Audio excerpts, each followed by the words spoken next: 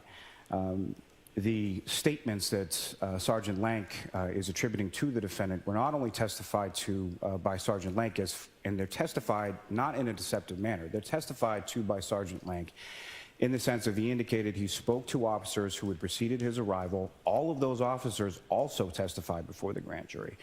All of those members who received statements from the defendant essentially indicating that she did it, that doesn't just come from one source. That comes from at least 5 different witnesses, 3 of them paramedics with the Canton Fire Department. Counsel posits the question of why didn't Brian Albert come out of the house? No one did. Not only out of that house, but any house. It's clearly visible in the grand jury exhibits. You have the cruiser camera footage from Officer Saraf, as far as no one else in the neighborhood coming out of the house, as well as testimony from a number of different witnesses that were there and present on that morning in the dark, in a blizzard, at the time that Mr. O'Keefe is found. Counsel wants to say that the Commonwealth is asking the court or everybody to sort of look the other way when it comes to these things. What I would submit is that's exactly what the defendant is doing. Look the other way, defense by obfuscation. It's essentially, it's a 3-card monte trick, card trick on the corner on the side. Look at all of this, look at this relationship, look at that relationship, conflating these relationships, sort of the distortion that I would say between what exists in social media realm and what exists in reality. That if you know someone, that automatically means that you're best friends with them, every single one of their siblings, every single person that they've ever met or socialized with. One social interaction, transforms into a long-standing 20-year relationship, all of those things. And what the defense is obfuscating from is the overwhelming evidence that was presented to this grand jury from a multitude of sources, 42 separate witnesses, 56 exhibits, over 1,400 pages of transcript, which clearly demonstrate and indicate that the defendant, Karen Reed, killed John O'Keefe. But they don't want you to look at that. They want you to look at who texted who when and what they said and what was asked and what was promised. In reviewing the materials provided by the U.S. Attorney's Office, a couple things that I would note is, number one, they have no idea how much of a percentage of the totality of the federal materials we have. I don't know if we have 5%, 50%, 90%. I have no idea. The other part that's confounding is that it appears that these materials or materials from the state prosecution were provided to the U.S. Attorney's Office by Mr. Yannetti or by the defendant or by defense counsel. And again, what I don't know is how much of a percentage of the total discovery from the state case was actually given and provided to the U.S. Attorney's Office in which to conduct their investigation. But it's clear from the investigation that they extensively investigated the facts and circumstances that led to Mr. O'Keefe's death. In sum, what I would submit, just as Ms. McLaughlin stated on the last date, that these materials are largely consistent with the Commonwealth's theory of the case. There is no suggestion of a third-party culprit, no suggestion of cover-up of evidence, no suggestion from the 13 civilians' witnesses' testimony that we've received, or transcripts of that testimony. All of them confirm that Mr. O'Keefe never entered 34 Fairview Road. All of it was absolutely no animosity between the individuals at the Waterfall Bar or at 34 Fairview residence. There was no fight, there was no dog attack, there was no eyewitness to the circumstances that led to Mr. O'Keefe's death. Witnesses also testified consistent. A year later, they testified in the state grand jury in the spring of 2022, largely in the spring of 2022, and then largely in the spring of 2023 before the federal grand jury. And their testimonies are largely consistent with the defendants making declarative statements that she did it, not a question mark at the end, but clear definitive statements on scene, that she had discussed the damage to her taillight prior to leaving Mr. O'Keefe's home on the morning of January 29th. You have a number of different statements that were alluded to by Mr. Jackson in regard to texts from Trooper Proctor's phone.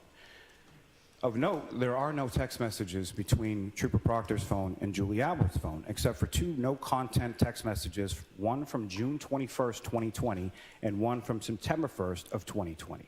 There is a discussion between Trooper Proctor and his sister because Julie Albert had provided child care in a pinch on several occasions for Trooper Proctor's sister. Trooper Proctor also testified that Julie Albert never did that for him, never watched his kids, never had looked after his children. That essentially never happened. Lastly, get to the Google search, and I would agree with counsel in the sense that it's really no longer open for debate. But I'm not really sure why we're still even talking about this or why this is still a topic that they're pushing. Essentially, what we have is, yes, what counsel mentions is there is one expert who was given 2 extractions, presumably provided by defense counsel, that indicates from that particular FBI expert that the searches were done at 2-something in the morning.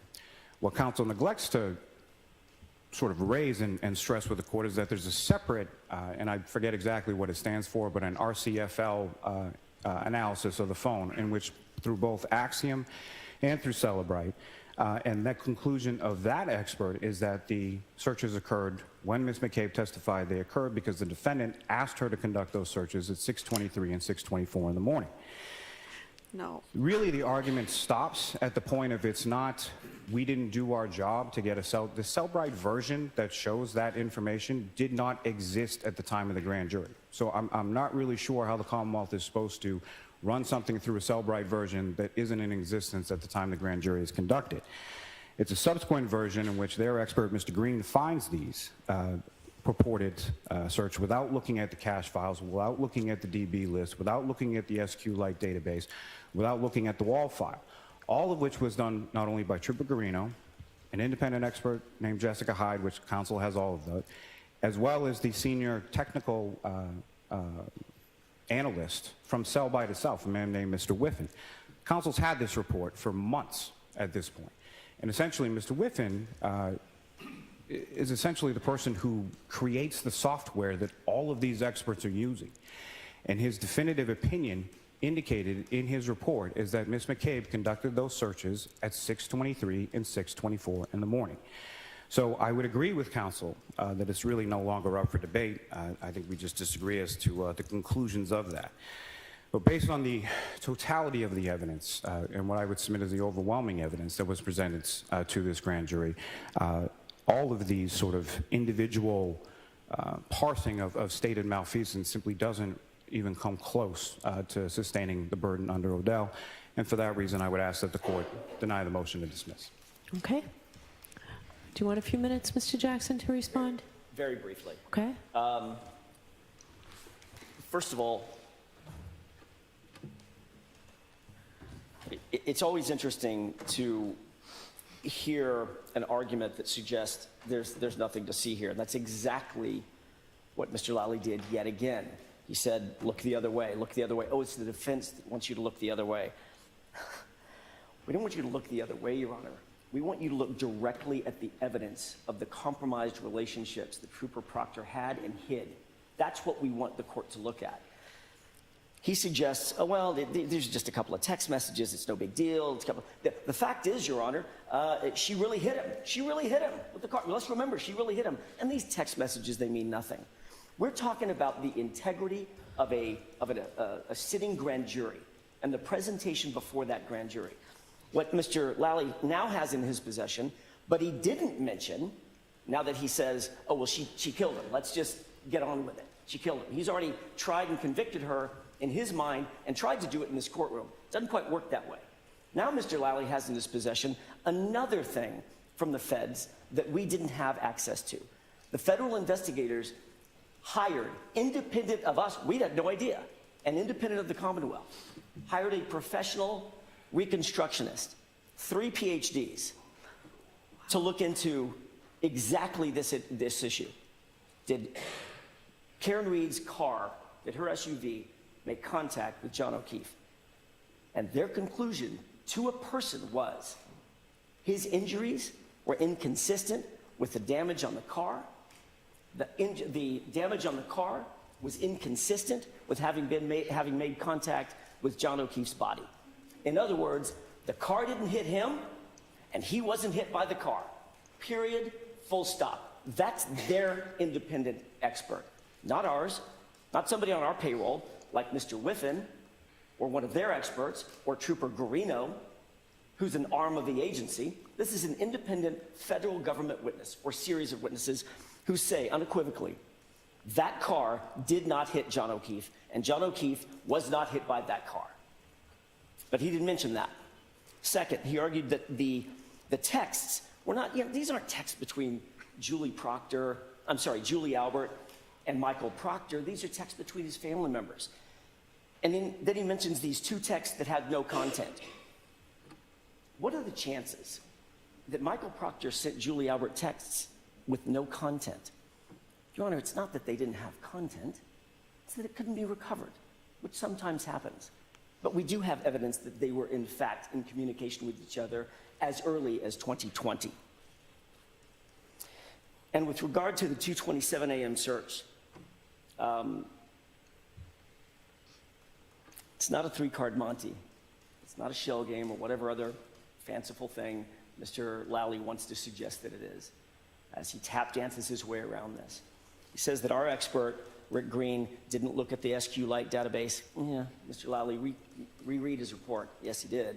He didn't look at the wall file. Yeah, Mr. Lally, reread his report. Yes, he in fact did. And he's the one that found the 2:27 a.m. search. And with regard to the Regional Computer Forensics Lab, that's the definition he couldn't remember, what they actually said was, because Mr. Lally got this wrong too, what they actually said was, yes, there was a 6:23 and a 6:24 search. And there was a 2:27 a.m. search as well. All three of those searches existed in the phone, Jennifer McCabe's phone, and it's not up for debate. That wasn't presented to the grand jury. The information that we've been talking about today wasn't presented to the grand jury. We're talking about the integrity of a proceeding. He doesn't get to convict my client by standing up here and pounding the table and saying, oh, she did it, she hit him. So let's just all get on with it and deny this motion. We're talking about the integrity of what is the foundation of Massachusetts' judicial system. And that integrity was compromised, that integrity was impaired. And it demands that justice be done. And that justice is in the hands of this court. We ask this court to do what the evidence dictates, do what the law dictates, and that is dismiss this indictment. That is the only way justice will be found in this case. Thank you. All right. Thank you very much. Mr. Yannetti, are you all set? Yes, Your Honor, thank you. So the same time, and let's see how you do with it.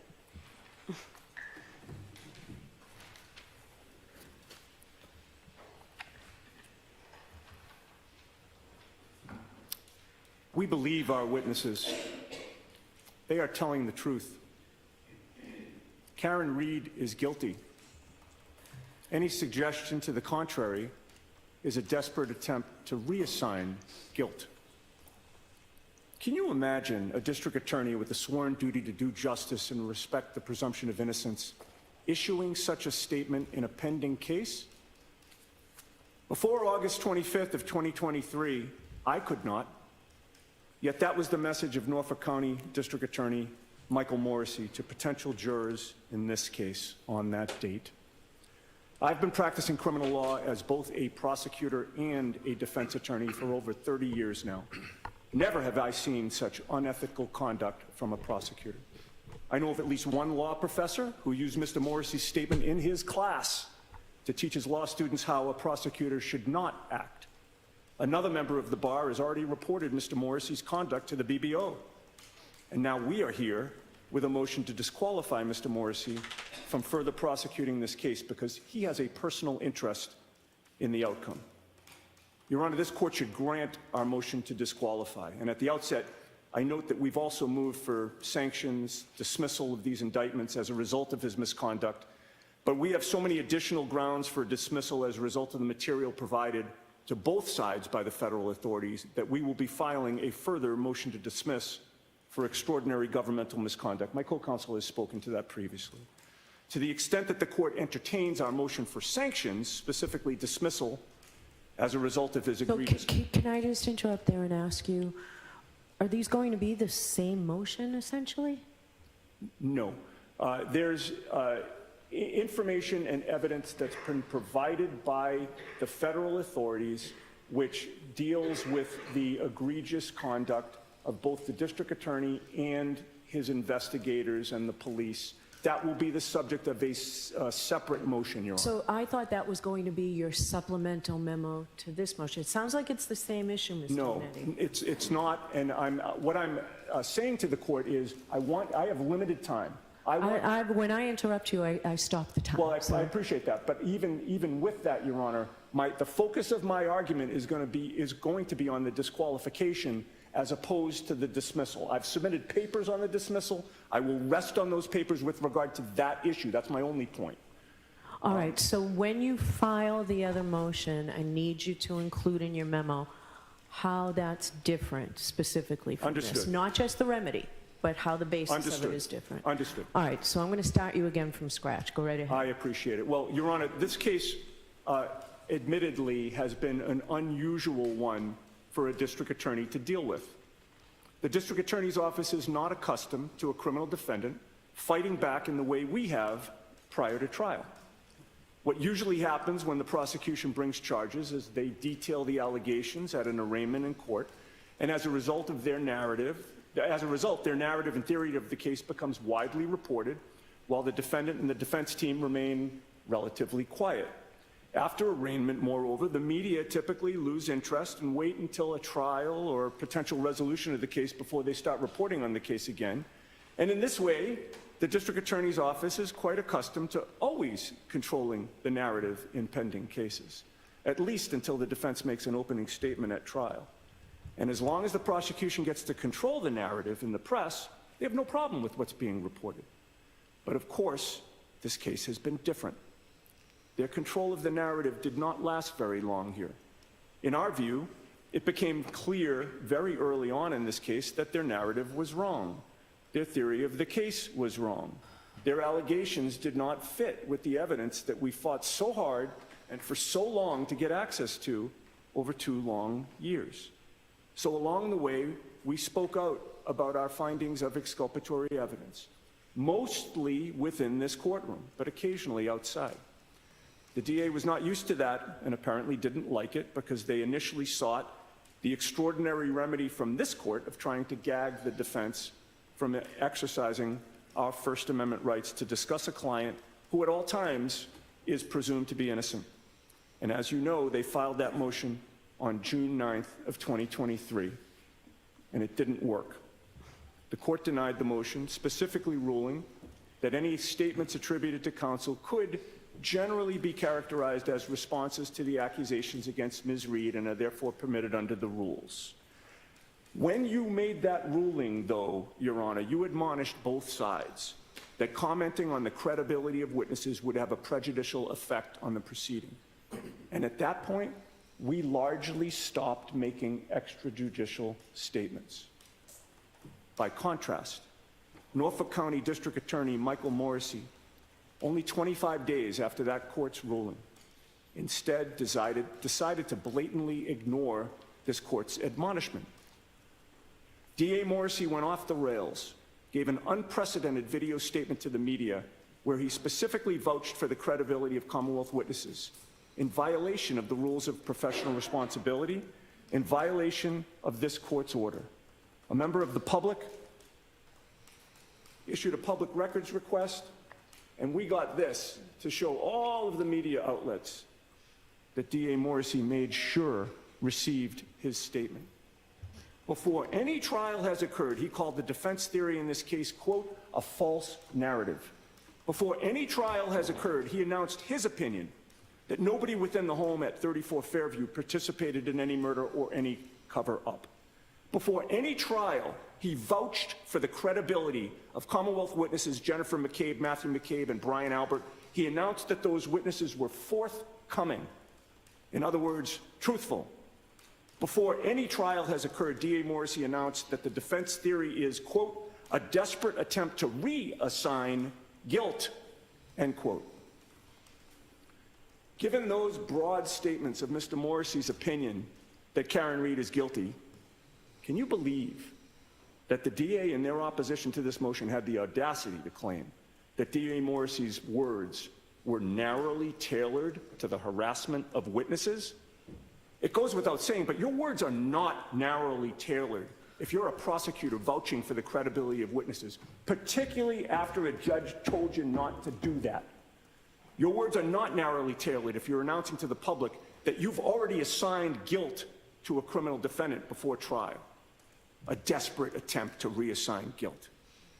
DA Morrissey announced to every potential juror in Norfolk County not that someone charged with a crime is innocent until proven guilty. The words innocent until proven guilty never came out of his mouth. Instead, he announced his office had already assigned guilt to Karen Reed. So in his view, when she fought back by reasserting her right to be presumed innocent, he deemed that a desperate attempt to reassign guilt. Never, in over 30 years of practice, have I ever witnessed an elected DA so blatantly violate the rules of professional responsibility. Never have I witnessed an elected DA trample on the constitutional rights of a criminal defendant who enjoys the presumption of innocence, and I do have some perspective in this area. I had the privilege of spending the first 10 years of my career as an assistant district attorney in Middlesex County. I had the privilege of working with and for some of the finest DAs this Commonwealth has ever seen, from Scott Harshbarger to my mentor, Tom Riley, to Martha Coakley, Jerry Leone, Marion Ryan.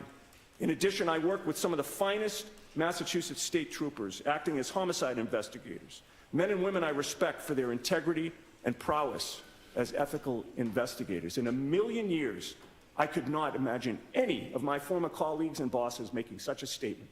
They were professionals with ethics and a humble respect for the awesome power they possessed as public prosecutors. So, for those reasons, in some ways, it pains me to have to file a motion like this. But DA Morrissey, through his poor and unethical decision-making, to release a video statement designed to prejudice potential jurors against my client, has forced my hand. So the question then becomes, why did he do this? Why did he take such a personal interest in this case, such that he would take the unprecedented, and that's his word, unprecedented, step of vouching for Commonwealth witnesses? Why would he take the unprecedented step of denigrating the defense theory to potential jurors? The unprecedented step of announcing to the public that Karen Reed is guilty? Why would he trample over the presumption of innocence and announce that we're trying to reassign the guilt that he's already assigned to her? Well, on December 4th of 2023, we began to learn why. That was when the DA released to us correspondence he had with the U.S. Attorney's Office, which dated back to May of 2023. That correspondence revealed that federal authorities were investigating this case. And it's worth noting they only released those to us once Fox 25 had succeeded in a public records request, and they knew what they had kept hidden was going to be revealed. And once we got those letters, we learned why they wanted them hidden. We learned that in May of 2023, the DA's office knew there was a federal investigation. They did not reveal that knowledge to the defense. In fact, on June 12th of 2023, the acting U.S. attorney specifically told the DA's office they could reveal the existence of this federal investigation to us, but they didn't. They kept it secret. And then worse, Your Honor, on December 4th of 2023, the district attorney's office provided a false notice of discovery to this court and to the defense. In that notice of discovery, they claimed they had received no confirmation that any witnesses had testified before a federal grand jury. We now know that was a lie. We know it's a lie because 7 months earlier, DA Morrissey wrote that multiple state witnesses had received subpoenas. We know that was a lie because now that we've got the information from the feds, Nicole Albert testified before a federal grand jury that she participated in a group conference call with Jennifer McCabe, Matt McCabe, Brian Albert, ADA Lally, and victim witness advocate Stephen Nelson, a group conference call before she testified before the federal grand jury in July of 2023. We also know it was a lie because he wrote in his letter, and I quote, "We have confirmed that witnesses testified before the federal grand jury." Yet 7 months later, the DA's office tells this court that it had received no confirmation. That is outrageous. We are outraged that he lied to us. This court should be outraged that D.A. Morrissey lied to you. In a prior hearing in this case, I argued to this court that the letters back and forth confirmed that D.A. Morrissey believed that he personally and his office in general was being targeted by the U.S. Attorney's Office. I chose my words carefully. I never said he received a target letter. The existence of a target letter is irrelevant. The inquiry is, what does the DA know and believe? And he revealed in those letters what he knew and believed. He revealed that he believed that U.S. Attorney Rachel Rollins had a personal animus against him. He wrote, quote, "She's made no secret of her personal animosity towards me." He also wrote that the head of the public corruption unit at the U.S. Attorney's Office may be personally retaliating against him and targeting him because his wife was unhappy with the way the Norfolk DA treated her. He wrote, in short, that he knew, felt, and believed that he and his office were being targeted. Now, why is that important? It's important because of the immense power that a prosecutor has. It is important because we need an unbiased prosecutor with no vested interest in a case to try to administer justice based on the evidence and not based on any personal interest in a case. It is important because, in the words of U.S. Supreme Court Justice Robert H. Jackson, quote, "We must have assurance that those who wield this power will be guided solely by public responsibility." So I just want to tell you, you've gone over your time. I see you're reading, so you have some idea on how much longer you have. How much longer do you have with that? Probably about 3 minutes, Judge. Okay, yeah, go ahead. Thank you. Indeed, Your Honor, Justice Jackson practically spoke to D.A. Morrissey from the grave. The prosecutor has more control over life, liberty, and reputation than any other person in America. His discretion is tremendous. He can have citizens investigated, and if he is that kind of person, he can have this done to the tune of public statements and veiled or unveiled intimations. Or the prosecutor may choose a more subtle course and simply have citizens' friends interviewed. Prosecutor can order arrests, present cases to a grand jury in a secret session, and on the basis of his one-sided presentation of facts can cause the citizen to be indicted and held for trial. Well, while the prosecutor at his best is one of the most beneficial forces in our society, when he acts with malice or other base motives, he's one of the worst. In his own words, D.A. Morrissey revealed he has an interest in this case that goes beyond the interests of justice. He revealed that he knew that his office was being unfairly targeted and investigated. And it doesn't matter if his belief or knowledge was right or wrong. It's only important that he believes it. And this means he has a personal interest in getting Karen Reed convicted. If he can use whatever means he has at his disposal to convict her, and he succeeds, that would vindicate him and harm the federal investigation of his office.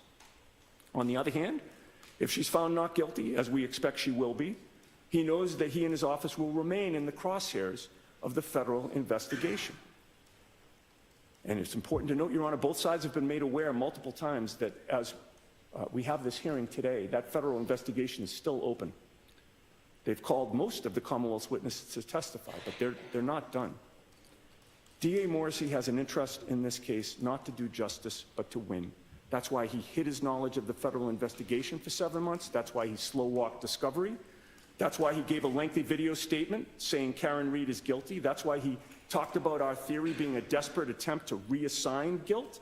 And perhaps that's why, in contravention of Judge Krupp's preservation order, D.A. Morrissey's office gave the go-ahead to Brian Albert and Brian Higgins to destroy or dispose of their phones. We only learned that because the federal authorities revealed that in their investigation.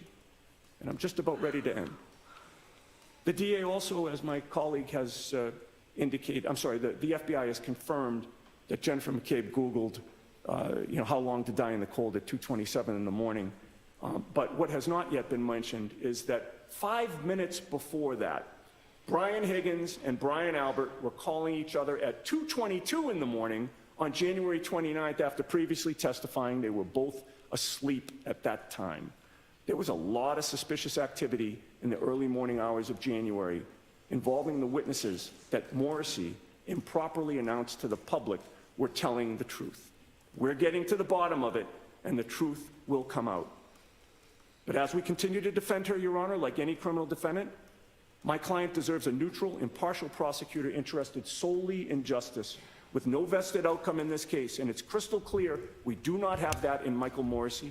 That is why he should be disqualified from this case, and that is why I urge you to do just that in the interests of impartial justice. All right. Thank you very much. Who's arguing this? You, Mr. Lally? Yeah, that's All right, so smart. let's start with 10 if you need more.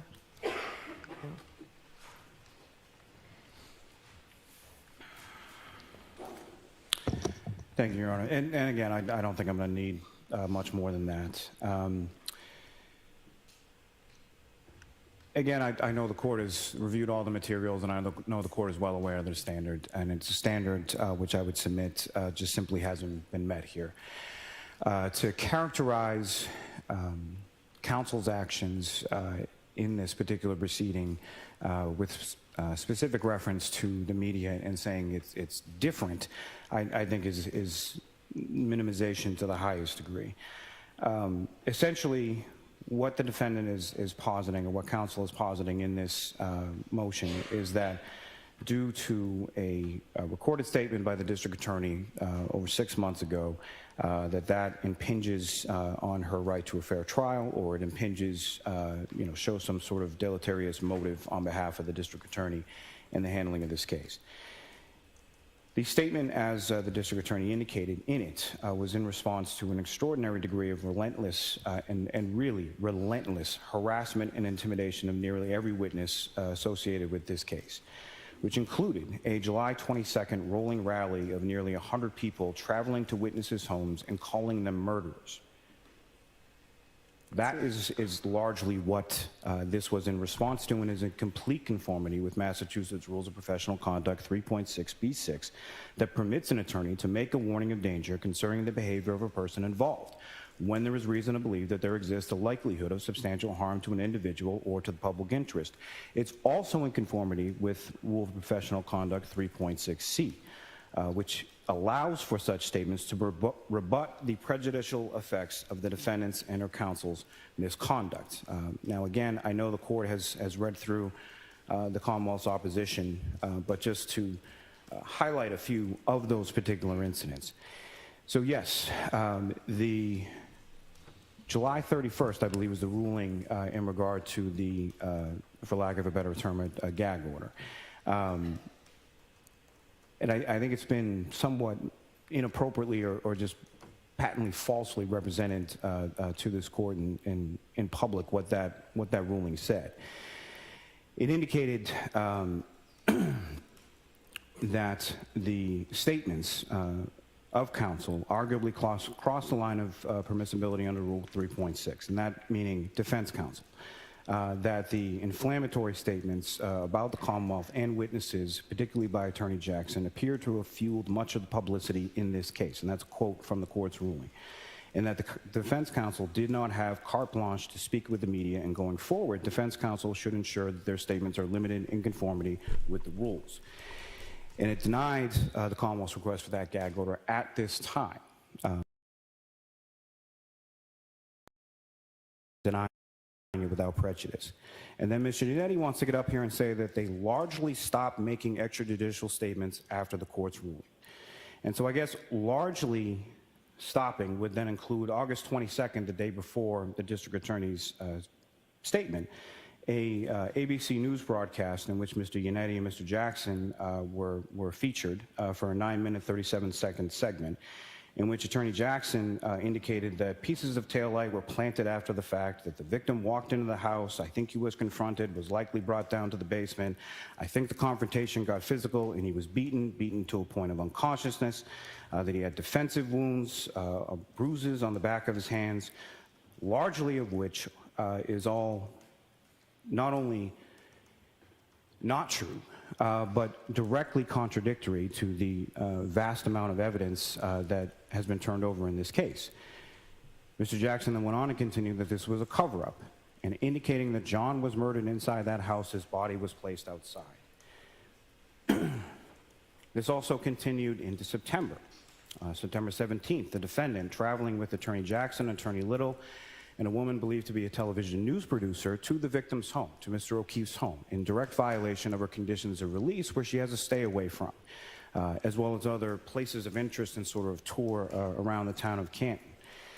When balancing the amount of public and prejudicial statements made by the defendant and her counsel, the Commonwealth would suggest that then characterizing the district attorney's statement from over 6 months ago, threatening her right to a fair trial, is simply a position that's just untenable. Now, in context, as far as those particular statements, those particular actions go, as the court is well aware, there is a significant history between this defendant, Mr. Yannetti, Mr. Jackson, and the social media blogger, Mr. Kearney, who's now been indicted for intimidation of witnesses in this case. And with reference to that, there is a significant, despite public indications to the contrary, that indications from Mr. Kearney's phone, which was seized, is that there is a precipitous amount of phone communications, indications of communications between Mr. Kearney and Ms. Reed on a signal messaging app, an encrypted app, as well as, I believe, about 189 phone calls over a span of a few months. And that's just what's indicated or contained in the phone. There is also, going back to the spring of 23, direct communications between Mr. Kearney and Mr. Yannetti and Mr. Kearney and Mr. Jackson.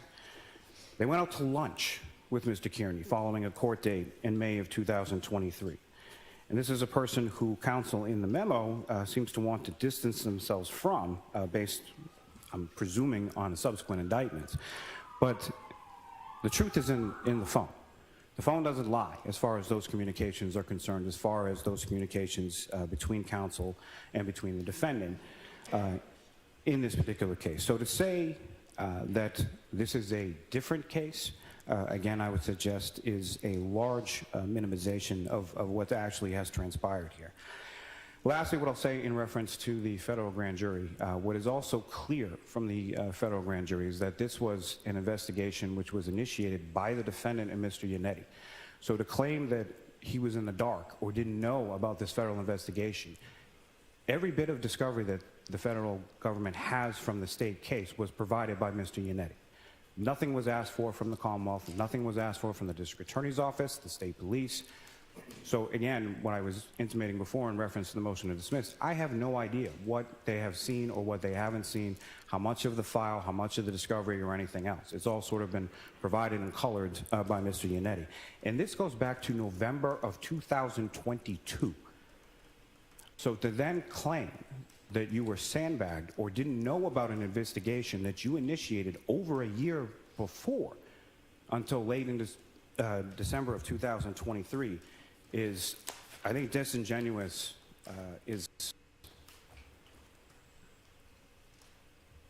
disingenuous would be about the nicest term that I can come up with for that.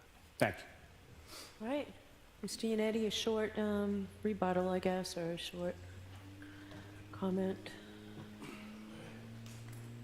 I would just add, Your Honor, that the focus of Mr. Lally's argument was on everything except for Mr. Morrissey's conduct. Just like it doesn't matter if Mr. Morrissey and his office are actually targets of an investigation, it's only what he knew and believed. Similarly, with regard to his conduct in keeping secret the existence of a federal investigation, it doesn't matter whether we knew about it or not. It's the fact that Morrissey knew, kept it secret for 7 months, and didn't reveal it to the defense until the media got access to those letters. And with that, I would rest. Okay. Thank you. So I do have a question. Did you file the Rule 17 motions already, or do you expect to file them later today? We will be filing them by the close of business today. Okay, and they're pretty much outlined in your previous motion, what you needed to file, or are there additional ones in your motion? I believe with the they're outlined. continuance? Yeah, they're outlined, Judge. Okay, I asked because Mr. Roach told me that on the March 20th date, the council wants it to be via Zoom. I'd prefer it not be, because with Rule 17, as you know, the record holders come into court and object. So I don't want you all to be on the screen. And Mr. Yannetti, certainly your local counsel. Mr. Jackson, if you want to be on the screen, you can. but I need somebody here, I understood, Your Honor. That's fine. okay? That's fine. It makes sense to me. Yeah. If I may just... Yes. Can I appear in person and have my client join me? No, she has to be here. Okay, thank you, Judge. All right. Was there something else? Yes. I would ask, may we approach just as the scheduling issues? Okay.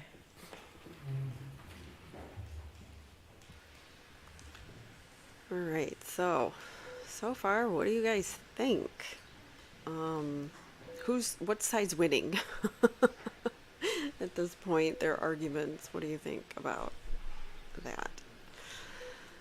I don't know. David Yannetti and Alan Jackson, I think their arguments were really good. I don't know what that beeping is. That's coming from them. Did you guys hear that beeping? Anyways.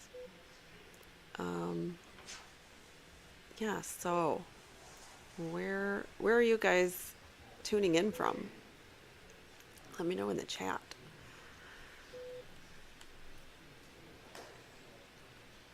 So we just heard arguments from the defense and the Commonwealth regarding disqualification and what's the other word? Can't think of the word. They just argued two motions to have the case dismissed and then also to have the DA disqualified. So I don't know if we're going to get an answer today. Hopefully we do. That would be nice. But I don't know. She might just take things under advisement and tell us later what her decisions are. She really does seem, though, Judge Cannoni seems like she wants this to go to trial. It appears, every other ruling that she's made, it really appears that she wants this to actually proceed to a trial. I believe that's the family of John O'Keefe. I don't know, is that Paul, the brother? I don't know. I think the other woman that was in front there, I think that's his mom.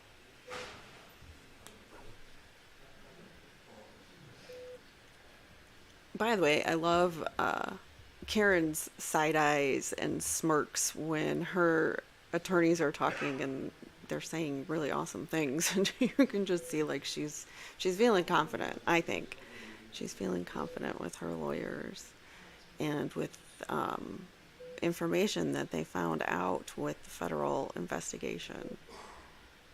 It sounds like there's a lot of things that we didn't know. We'll have to break this down a little bit more another time, but it's interesting. It's interesting that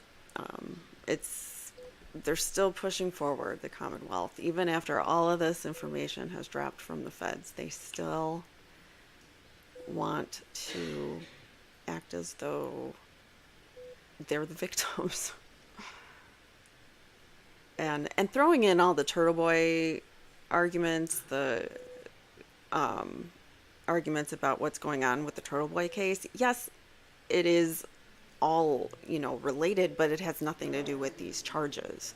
So you can't sit there and argue Turtle Boy and his legal rolling rally, by the way. It's legal to call people murderers. You can do that.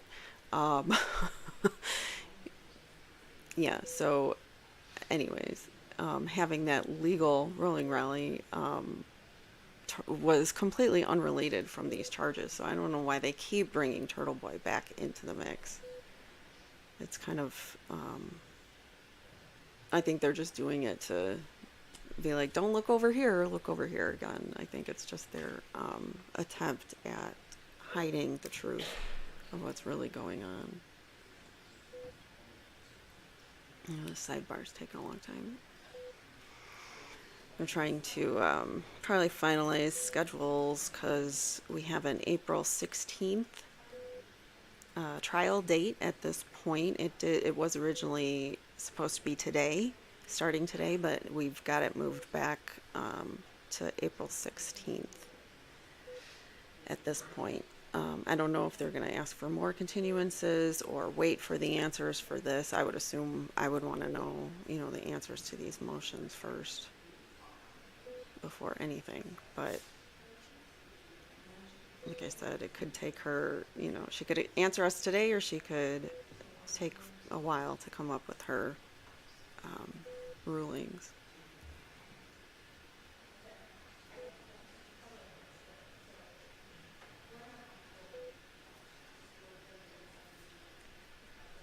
All right, this is taking forever. I don't want to lose our stream because I think they're probably wrapping up, but I don't really know if they've got some more arguments or anything like that. What do you guys predict? What do you think? Is Judge Canoni going to drop these charges, or do you think she's going to proceed full steam ahead with a trial? I don't know. I feel like their arguments and all the burdens have been met as to disqualifying the DA and dismissing the charges, but I've been surprised a lot in this the whole drama of everything with Turtle Boy going to prison, and just the fact that the Commonwealth is still doubling down on their lies. I wouldn't be surprised if Canoni still goes forward with the trial.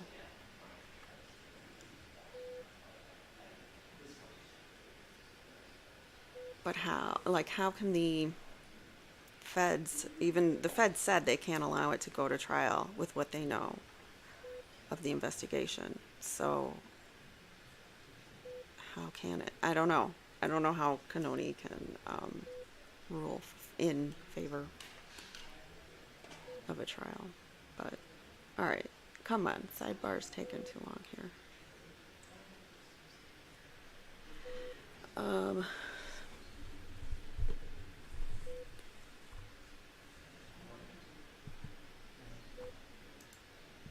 Let me see.